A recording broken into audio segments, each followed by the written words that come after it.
I chose not to choose life. I chose something else. Okay, tired and hungry. It's going to be been a long day today. Angels come in threes apparently. So one angel is still around. The second angel who gave me his Turkish ID has gone AWOL and not responding to texts. And a third angel turned up in an American camper van that he'd kind of built himself, a Turkish bus that he'd ripped everything out, built, beautiful, absolutely beautiful inside. Anyway, he pulled up and he said, "Oh, you know, you doing alright? We've been here a while." And I said, no, I'm waiting on customs.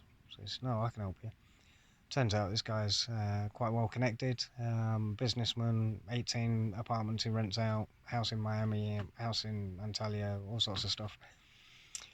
Really nice boat as well, 20 metre kind of Conor McGregor type boat. Nice guy. Anyway, so we go over to this garage, and because the scooter had a flat tyre, typical, I get my fridge back and the scooter has a flat tyre 2 days later, so I can't fill up the fridge. But anyway, he said he used to race motorbikes, trained Top Rack as it goes, and 4 other champions who I don't know who they are, but I've seen the videos and all the rest of it. And yeah, he used to race back in the 90s. I've seen the videos of that as well. Anyway, cut a long story short, he says, "Oh, I didn't want to order an in-tube for the scooter. 10-inch tyres, I've already got enough trouble with customs. I didn't want to order anything from abroad." And he was like, no, I'll get it fixed in this motorbike shop." Okay, cool. So we pump up the tyre, we go off to the motorbike shop, and on the way back we stop at this other garage who fits fans and works on trucks and stuff. And they explain the situation, and he's like, "How much do you pay for that?" And I said, "Oh, 150,000. And he's like, "What?" And I'm like, you know, like, I was fucked. The police dropped me off at a garage. I was surrounded by 10, 15 people. I'm arguing with the tow truck guy. The police have already been called. All this sort of jazz. You know, everyone's saying to me it's fair. There's 10, 15 people around me from 2 different garages and tyre shop and stuff. What are you supposed to do?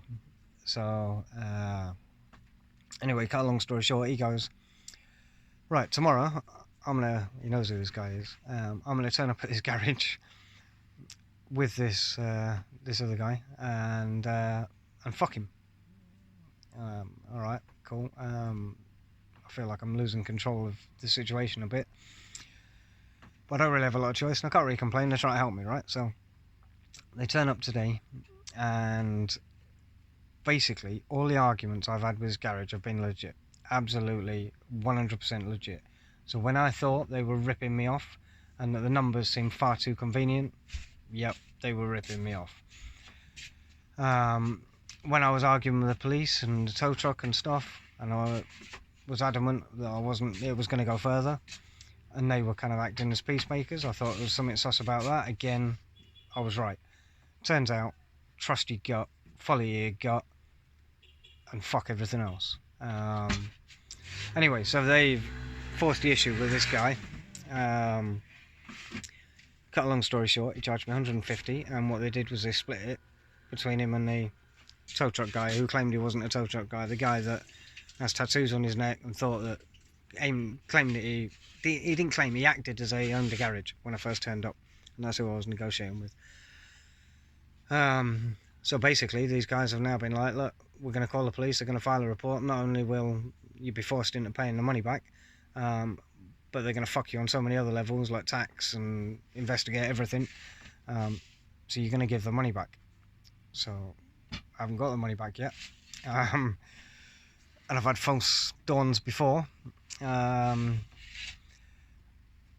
yeah, so that kind of went better than I was expecting it would. This guy's now been put in his place, and he knows that, okay, arguing with an English person, it might get heated, but he can hold his ground because I haven't got anyone fighting my corner. But now I have. I've got powerful people fighting my corner. So I might get out of Turkey. I mean, this other angel, the one that built his own bus, he's given me his Turkish ID, so we need to get some forms and stuff changed into his name, like the package details and whatnot. So we'll organise that today and tomorrow. Hopefully, he said he'll go to Istanbul on the motorbike. He's got a nice BMW 1200. Oh, beautiful bike to be on the back of. First time riding without a helmet on, like, and quick. But you know, I trust him because he raced motorbikes, so I know he knows how to brake. Yeah, so he's going to go to Istanbul, hopefully Monday, Tuesday next week, get his parcel out. Then I'll get the fan fitted, hopefully by his other garage, not by these clowns. And you never know, I might be on my way. We'll have to see. I know this has been a long video and I'm not going to post it for obvious reasons, because they've got access to videos and I don't want to cause any more trouble. But my two angels, you know exactly who you are, and I'm very, very grateful. So it's 5 o'clock in the morning, 4 o'clock, watching the UFC. Don't know if you can see that. Anyway, right, just a quick update. Ishmael, a young lad, cool guy. He's kind of distanced himself from us. He used to come over after work and have a bit of a chat and stuff. He's practicing for his IELTS to go to university in February. So you would think, you know, practicing English would be high on his list of priorities, but I think he's been warned off by his uncle who owns the garage, because when the water cooling system didn't fix the problem, the tyre garage that Ishmael works for were very insistent that I should get a tow truck out of here to Georgia, and said they could do me a good deal to the border, but it was still going to cost about £5,000 once you got from the border across to Tbilisi and stuff. And I thought it was a bit weird, and I couldn't really work out why Ishmael had distanced himself. And the tyre garage used to invite us over for breakfast, and that's all stopped.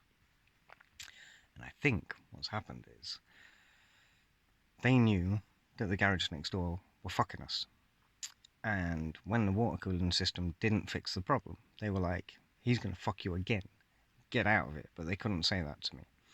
So they just wanted to distance themselves from the situation, which they've done. Although they still kind of get involved when there's a big discussion, which is why I'm always surrounded by a dozen people. And yeah, I think they knew I was getting fucked, but couldn't do anything about it, but didn't want me to get fucked twice, like on the fan and stuff. And that's why they've distanced themselves. I think they're actually good guys in the tyre shop. I think they've just been caught in the middle of a situation that was not of their making. And they've done their best for us. However, you know, they have to deal with them. They do the tyres. The guys next door work on the trucks, so they have to keep some sort of working relationship with them. So obviously they couldn't tell me I was getting fucked. But yeah,